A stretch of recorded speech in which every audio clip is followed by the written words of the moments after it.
नमस्कार बच्चों, आज हम कक्षा 8वीं हिंदी व्याकरण वाक्य रचना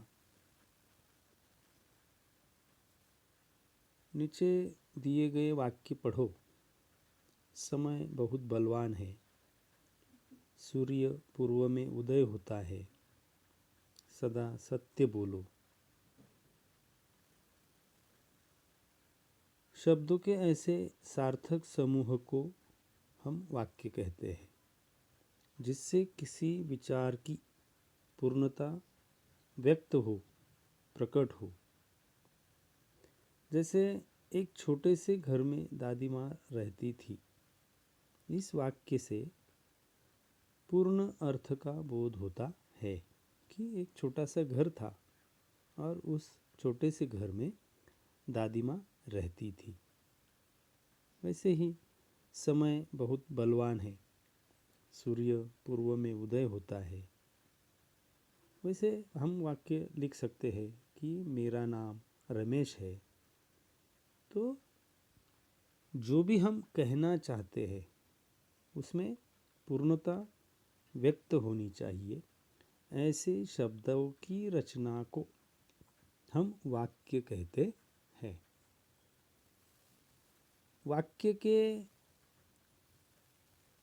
दो अंग होते हैं, उसे हम खंड भी कहते हैं। वाक्य के दो अंग होते हैं, उसे हम खंड भी कहते हैं। तो वाक्य के पहला अंग है, पहला खंड है उद्देश्य और दूसरा है विधेय। उद्देश्य किसे कहते हैं? तो वाक्य में जिसके विषय में कुछ कहा जाए उसे उद्देश्य कहते हैं। अब जैसे यहाँ पर देखो, वाक्य हमें दिया गया है कि डॉक्टर ने बाह पर काला कपड़ा लपेटा। किसने कपड़ा लपेटा बाह पर? तो आप जवाब देंगे कि डॉक्टर ने बाह पर काला कपड़ा लपेटा, यानी डॉक्टर के बारे में कुछ कहा गया है। डॉक्टर के बारे में कुछ कहा गया है, इसलिए इस वाक्य में उद्देश्य क्या है? डॉक्टर ने। और विधेय की परिभाषा क्या है?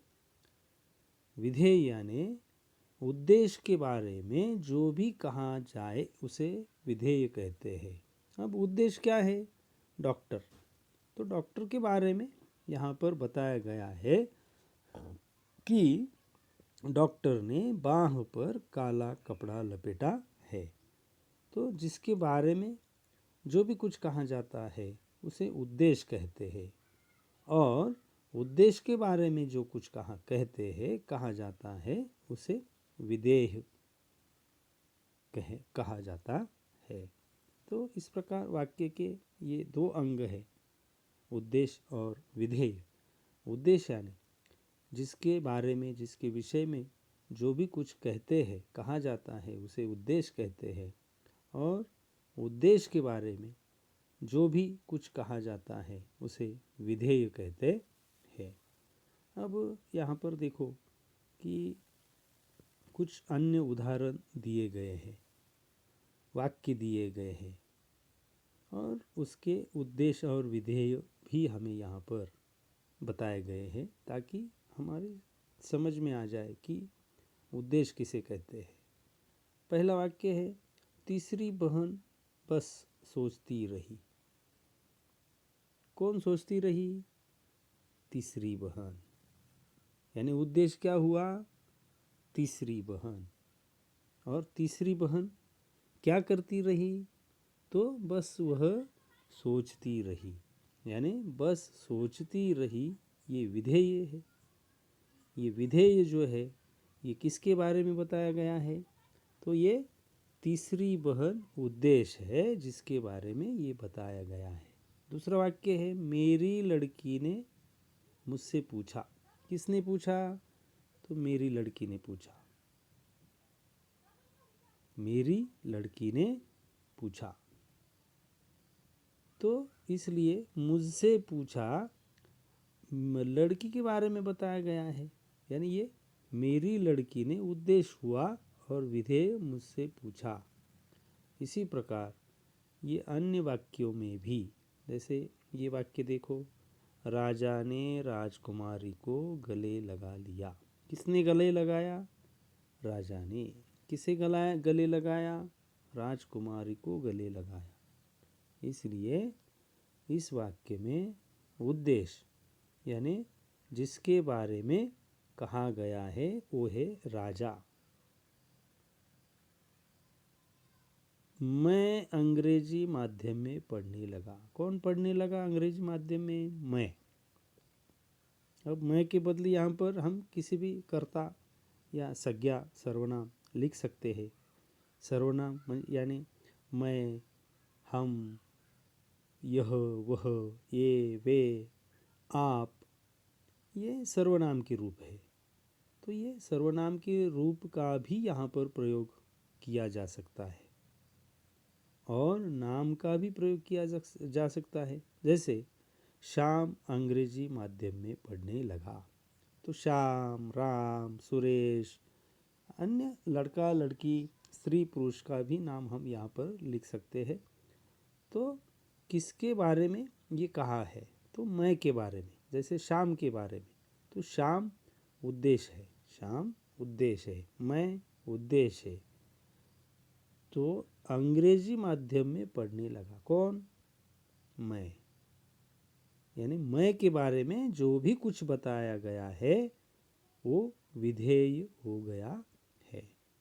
तो इसी प्रकार अन्य भी कई वाक्य है। जैसे नया ठेकेदार ईमानदार था, तो ईमानदार कौन था? उद्देश्य यानी नया ठेकेदार। कैसा था? तो ईमानदार था। तो ठेकेदार के बारे में जो कुछ कहा है उसे विधेय कहते हैं। तो ईमानदार था, ये विधेय हो गया। इसी प्रकार ये जो वाक्य यहाँ पर दिए गए हैं, इन सभी वाक्यों में जिसके बारे में कहा जाता है उसे उद्देश्य कहते हैं और उद्देश्य के बारे में जो कुछ कहते हैं उसे विधेय कहते हैं। तो देखिए अब यहाँ पर कुछ वाक्य दिए गए हैं। निम्नलिखित वाक्यों से उद्देश्य और विधेय अलग करके लिखो। अलग करके लिखना है हमें। जैसे पहला वाक्य है, ठेकेदार रिश्वत लेने देने को अपराध समझता था। रिश्वत लेने देने को अपराध कौन समझता था? ठेकेदार। तो ठेकेदार हम उद्देश्य में लिखेंगे या विधेय में? तो ठेकेदार यह शब्द हम उद्देश्य में लिखेंगे और ठेकेदार के बारे में यहाँ पर बताया है कि रिश्वत लेने देने को अपराध समझता था। कौन अपराध समझता था? तो ये उद्देश्य यानी ठेकेदार। दूसरा वाक्य है, अधिकारी ने नींव की दीवार पर एक निगाह डाली। अब यहाँ पर किसके बारे में बताया गया है? जानकारी प्राप्त हुई है। तो अधिकारी के बारे में हमें ये जानकारी प्राप्त हुई है कि उसने नींव की दीवार पर एक निगाह डाली। निगाह यानी नज़र, दृष्टि। तो जो दीवार बनाई गई है उस दीवार पर उसने अपनी दृष्टि डाली या उस दीवार को उसने देखा।